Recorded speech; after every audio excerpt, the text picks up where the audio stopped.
भट्टी साहब, ये इजलास हुआ, इसके बाद हमने देखा कि बहुत सारी जो है वो बातें इजलास की भी सामने आ रही हैं और फिर पीटीआई का शिरकत ना करना, उस हवाले से भी जो है वो काफ़ी सारी कंट्रोवर्सी सामने आई। पहले हाँ बोला, फिर ना बोला, क्या वजह बनी ना बोलने की। फिर कुछ बयानात जो वहाँ पे लीडरान मौजूद थे उनके भी आ रहे हैं। आपके पास क्या तफसीलात हैं इस इजलास को लेकर?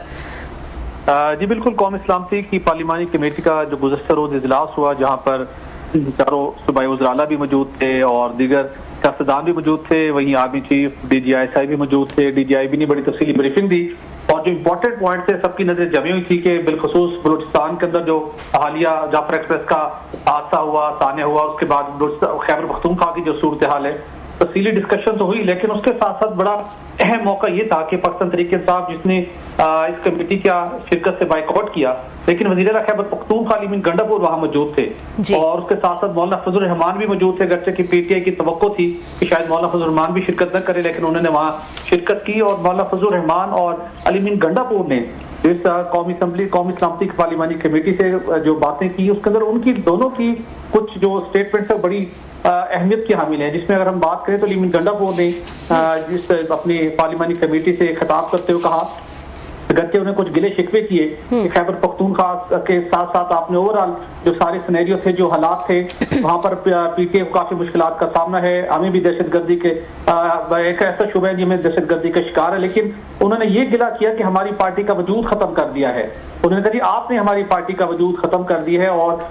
इस इजलास के दौरान जो बुनियादी तौर के ऊपर दहशतगर्दी के खात्मे से मुताल्लिक था, वहां पर भी उन्होंने अपना जो सियासी उनका एक पॉइंट था उन्होंने वहां पर रेज किया। इसके साथ उन्होंने जो अगली अहम बात की जिसमें अली अमीन गंडापुर ने कहा कि 9 मई के जो मामला था, जिन लोगों ने भी किया, जो लोग वहां मौके पर मौजूद थे, उन्हें सजाएं मिलनी चाहिए और उनका कहना था भाई मैं ये मानता हूं कि ऐसा नहीं होना चाहिए था। इससे पहले भी एक मरतबा अगरचे 9 मई के हवाले से बात कर चुके हैं कि जिन लोगों ने भी किया उसमें पीटीआई के कारकुन भी थे, उन्होंने उस वक्त भी एक प्रोग्राम में एतराफ किया था और वो समझते हैं कि जिन लोगों ने 9 मई किया उनके खिलाफ कार्रवाई होनी चाहिए और उनका ये मौक़िफ़ बानी पीटीआई और उनकी दीगर क़यादत से बिल्कुल मुख्तलिफ है।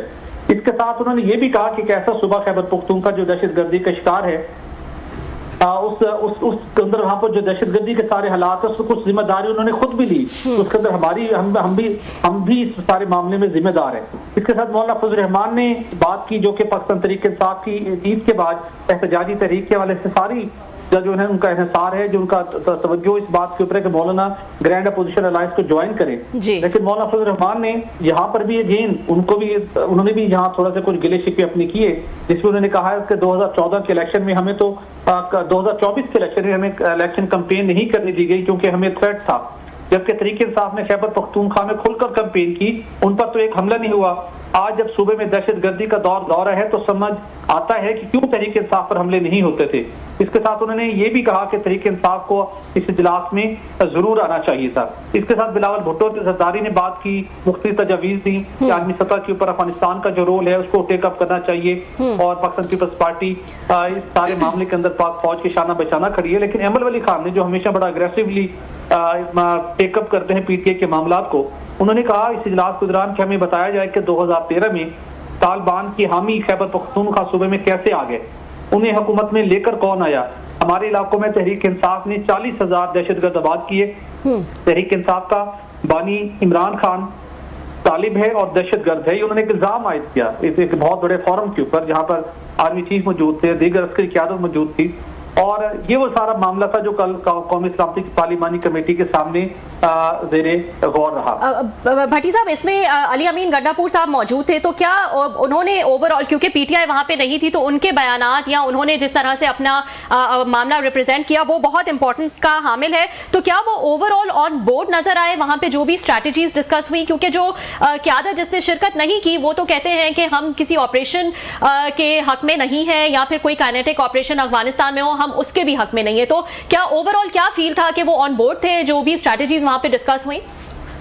जो वहां पर अब तक स्ट्रैटेजी डिस्कस हुई है, जो अब तक इतलात है उसके मुताबिक जितने भी लोग वहां पर मौजूद थे, अली अमीन गंडापुर से सब ऑन बोर्ड थे और सबने इत्तेफाक किया कि हमने जीरो टॉलरेंस की पॉलिसी रखनी है, हमने अब दहशतगर्दों के खिलाफ भरपूर तरीके से कार्रवाई करनी है। पाकिस्तान ने जो एक सॉफ्ट स्टेट का इमेज है इसकी बजाय एक हार्ड स्टेट का इमेज प्रेजेंट करना है। तो इस अगर ये हार्ड स्टेट का बड़ा वाज़ेह मतलब था कि आने वाले दिनों में बहुत अग्रेसिवली और कुछ बड़े पैमाने के ऊपर डेफिनेटली ऑपरेशन होंगे, तो वहां पर अली अमीन गंडापुर समेत सब ने इस बात से इत्तेफाक किया जो फ्यूचर की स्ट्रेटजी है दहशतगर्दों से निपटने के लिए, सभी उसके साथ ऑन बोर्ड है। लेकिन अली अमीन गंडापुर साहब ने इस जब मौके के ऊपर जहाँ पे उन्होंने दहशतगर्दी के खिलाफ जंग के हवाले से तो उन्होंने भरपूर तरीके से अपना मौक़िफ़ पेश किया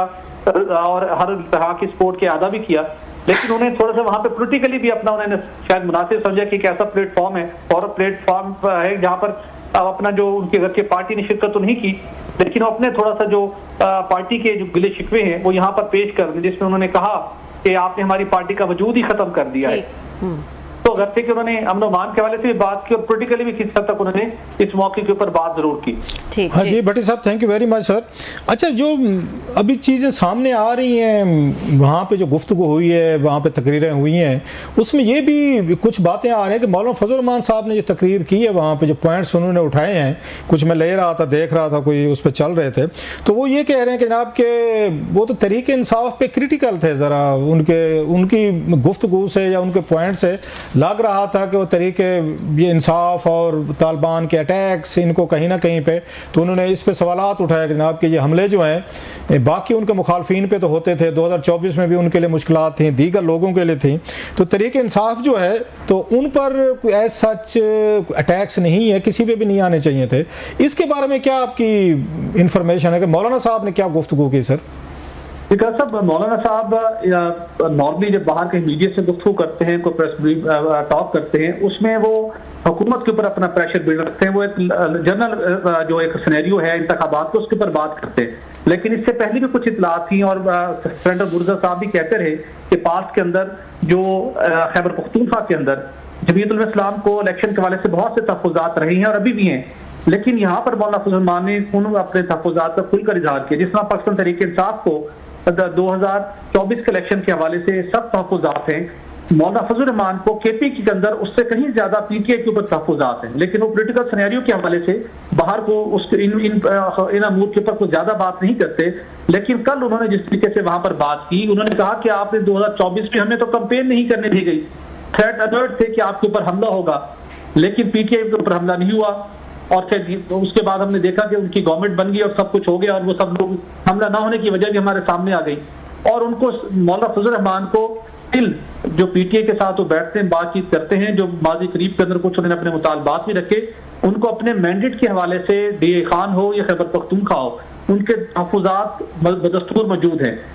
और ये फोरम था जहां पर उन्होंने खुलकर इनका इजहार किया। लग रहा है गुफ्तगू से कि मौलाना साहब, जो आपकी बातों से लग रहा है, जो कि फैक्चुअली भी करेक्ट लग रही हैं, मौलाना साहब जब पार्लियामेंट से बाहर होते हैं तो उस वक्त इनकी मीटिंग्स भी हो रही होती हैं, पीटीआई के साथ अच्छी मोहब्बत प्यार चल रहा होता है, वहाँ पे सारा अच्छा जा रहा है, हुकूमत पे वो बरसते गरजते हैं। लेकिन ये कल पीटीआई मौजूद नहीं थी तो उन्होंने उनके एब्सेंस का फ़ायदा उठाया और उन्होंने पीटीआई पे पार्लियामेंट के अंदर फौजी इस्टेब्लिशमेंट के सामने, टॉप मिलिट्री ब्रास के सामने उन्होंने सारा गुस्सा जो है तरीके इंसाफ पे निकाला और इन वे उन्होंने एस्टेब्लिशमेंट के साथ अपने तल्लुकात ठीक करने की कोशिश की, क्योंकि एस्टेब्लिशमेंट भी खान साहब और उनकी पार्टी को अच्छा नहीं समझती, मौलाना साहब ने भी वही लाइन ली है। सो मौलाना साहब और एस्टेब्लिशमेंट जो हैं इन ए वे वो सेम पेज पे हैं एज फार एज पीटीआई और इमरान खान साहब is concerned in the house. साहब देखिए, मौलाना साहब को ज़ीर सियासतदान भी तस्वुर किया जाता है और मौके की मुनासबत से बेहतरीन सियासी हमला करना भी वो जानते हैं। अगर कल देखा जाए, कल इजलास में पीटीआई नहीं थी, मौलाना साहब के लिए मैटर नहीं करता था। मौलाना साहब के लिए मौलाना का सबसे बड़ा सियासी हरीफ डेरा इस्माइल खान का सियासी हरीफ, खैबर पख्तूनख्वा का सियासी हरीफ, वज़ीर आला खैबर पख्तूनख्वा अली अमीन गंडापुर एक हाईएस्ट फॉरम पर मौजूद था। तो मौलाना साहब ने बहुत खूबसूरत तरीके से, और जिसे कहते हैं निशाने ताक कर लगाए कि अली अमीन गंडापुर मौजूद है, ठीक है पीटीआई मौजूद नहीं है तो मैं यहाँ पे अपना थोड़ा स्कोर उनके सामने बराबर करूं। जहाँ पे अली अमीन गंडापुर इससे पहले गिले शिकवे कर चुके थे कि सियासी हमारे पार्टी का सियासी वजूद आपने खत्म कर दिया, हमारे साथ ये ज्यादती हुई, हमारे साथ ये ज्यादती हुई। तो मौलाना ने फिर उस मौके में आर्मी चीफ की मौजूदगी में, बाकी क़यादत की मौजूदगी में अली अमीन गंडापुर को ही उन्होंने बराह रास्त निशाना बनाया हुआ था, जहाँ पे उन्होंने मतलब खुलकर कहा कि ये वो सारे हालात थे जिसकी वजह से जिसके नतायज हमें भुगतना पड़े और हमें कंपेन नहीं करने दी गई। और डीए खान के हवाले से तो सबसे बड़े जो उनको मसाइल रहे थे कंपेन के हवाले से, बाद में जिस सूरत का सामना करना पड़ा, तो मौलाना उससे पहले भी कभी कभार उसका गिला शिकवा करते रहे। तो कल उन्होंने मेरे ख्याल में अली अमीन गंडापुर की मौजूदगी में अपने जो तहफ़्फ़ुज़ात थे, जब वो बात आपकी ठीक है, तो हम कह सकते हैं कि मौलाना साहब ने कल पीटीआई के लोगों की अदम मौजूदगी में ये फौजी एस्टेब्लिशमेंट से, फौजी क़यादत से अपने तल्लुकात जो है ना इनडायरेक्टली उन्होंने बेहतर किए, वर्किंग रिलेशनशिप अपनी बेहतर की, क्योंकि माजी में कोई तल्लुकात ख़राब चल रहे थे। तो कल उनको फ़ौरन मिल गया कि उन्होंने जब तनकीद की है, क्योंकि एस्टेब्लिशमेंट ने भी जो वहाँ पे कल गुफ्तगू की है वो भी कोई मेरा ख्याल है ज़्यादा हौसला अफजा पीटीआई को नहीं ये होगी। लिहाजा जो मेरा सवाल था कि पीटीआई उसमें एस्टेब्लिशमेंट और मौलाना साहब जो हैं कल वो सेम पेज पे पाए गए हैं पार्लियामेंट में। सर बिल्कुल दुरुस्त आपकी बात है, बिल्कुल दुरुस्त आपने पॉइंट आउट किया है। और मौलाना फजल ने इस बात का इजहार भी किया हाउस के अंदर, उनकी हमें पता चला वहां पर उन्होंने इस बात का कहा कि जितने सारे बाकी मामला आते हैं, हमारे सियासी खिलाफात एक तरफ, यहाँ पे जब कौमी सलामती का मामला है, दहशतगर्दी के खिलाफ कार्रवाइयों का मामला है, पाक फौज के शाना बशाना है, और हम मिलकर हमने आगे बढ़ने हैं और इस फितने का खात्मा करना है। तो मौलाना यक ज़बान से उन्होंने पूरी अपनी सपोर्ट का वहां पर इजहार किया। तो डेफिनेटली हम कह सकते हैं कि उन्होंने जो कुछ गिले शिकवे चल रहे थे इस हाईएस्ट मौके के ऊपर, जब सब नजर जमी थी कि मौलाना साहब खुद जिस मकसद फिक्र से ताल्लुक रखते हैं, उनकी इस इजलास में शिरकत करना और उसके बाद मुक्तदरा का और उसके साथ जो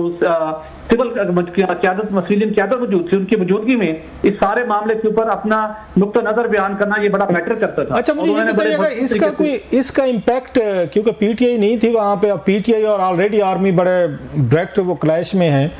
तो इसका कोई इम्पैक्ट इस पे अलायंस पे बनेगा जो ईद के बाद का कह रहे हैं? मौलाना साहब ने जो बातें की हैं, गुफ्तगू की है, अब उन्हें इससे मजीद अंदाजा होगा मौलाना साहब को कि पीटीआई की बारगेनिंग पोजीशन तो मजीद कमजोर हुई है, क्योंकि एस्टेब्लिशमेंट के साथ मजीद वो पीछे गए हैं। मौलाना साहब की उनकी स्ट्रांग हुई है पोजीशन जो है, तो मौलाना साहब अभी भी एक वीक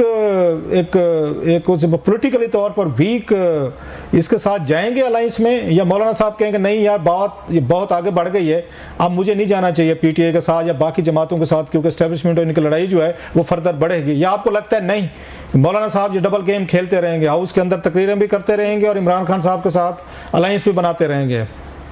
अगर सब एक चीज वाज़ेह होगी, मौलाना साहब की जो स्ट्रेटजी है, ईद के बाद उन्होंने एक फैसला करना है कि हमने तहरीक शुरू करनी है, किस तरह करनी है, लेकिन पीटीआई के साथ जाते हुए दिखाई नहीं देते, वो ग्रैंड अपोजिशन अलायंस का हिस्सा बनते हुए दिखाई नहीं दे रहे। अगर उन्होंने कुछ मूवमेंट करनी है, कुछ जलसे करने हैं, कोई एहतजाज करने हैं, तो जमीयत उलमा इस्लाम के लिहाज के ऊपर वो खुद कर सकते हैं, अपने तहफ़्फ़ुज़ात को हुकूमत तक पहुंचाने के लिए वो कुछ कर सकते हैं। लेकिन नहीं लगता जो उनके तहफ़्फ़ुज़ात हैं, जो उनकी पॉलिटिकल स्ट्रेटजी है और जिन ख्यालात का इज़हार गुज़श्ता रोज उन्होंने कौमी सलामती की पार्लिमानी कमेटी के सामने किया है, वो पीटीए के साथ किसी एक जगह पे खड़े होकर वो एहतजाज कर रहे होंगे और उनके पॉइंट ऑफ व्यू को आगे लेके बढ़ रहे होंगे। क्योंकि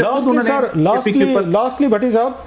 कोई अगर आपके आज सारा दिन में कोई बातचीत हुई और पीटीआई के लोगों से, क्योंकि दो कैंप थे, एक चाहता था हमें जाना चाहिए था, दूसरे चाहते नहीं जाना चाहिए था, वो कहते थे फोरम है नहीं छोड़ना चाहिए, छोड़ दिया। अब ये तकरीरें हम देख रहे हैं कि उनके खिलाफ हुई हैं पीटीआई के, मजीद आर्मी और पीटीआई के दरमियान फासले बढ़े हैं। कोई लोगों से आपकी बातचीत, कोई थोड़ी सी कोई सेंस ली हो, are they happy satisfied with their policy कि हमने ठीक किया नहीं किया, या कोई रिग्रेट्स हैं आपका ख्याल है कहीं ना कहीं पे कि नहीं यार हमें जाना चाहिए था, हमने एक और फोरम जाए किया? सर पीटीए में बिल्कुल रिग्रेट्स हैं, बिल्कुल आज सबकी नजरें इस बात के ऊपर थी कि अब थोड़ा सा चेक किया जाए किस तरीके के साथ महमूद खचक सही ने उलमा राजा नासिर अब्बास से बैठ कर डिसीजन अनाउंस किया, और वो सब लोग जिन्होंने इस इजलास में शिरकत के लिए नाम दे दिए थे वो रज़ामंद थे और वो समझते थे कि ये हाईएस्ट फोरम है, हमें हर सूरत यहाँ पे शिरकत करनी चाहिए, हमें इस फोरम को लूज नहीं करना चाहिए। वो सब इस बात के ऊपर खफा है कि हमने इस अपॉर्चुनिटी को लूज किया है। अगरचे कि बानी पीटीआई का जो इजहार ख्याल उन्होंने किया महमूद खानदान सिद्दीकी के फैसले के ऊपर, वो गुज़श्ता रोज था जब वो ये चीज अनाउंस हो चुके थे कि हम इजलास में शिरकत नहीं करेंगे, लेकिन पीटीआई के अंदर बेशतर जो अफराद थे, जो सीनियर क़यादत थी, वो ये चाहती थी, इस बात के ऊपर कन्विंस थी कि हमें कौमी सलामती की पार्लिमानी कमेटी के इजलास में शिरकत करनी चाहिए।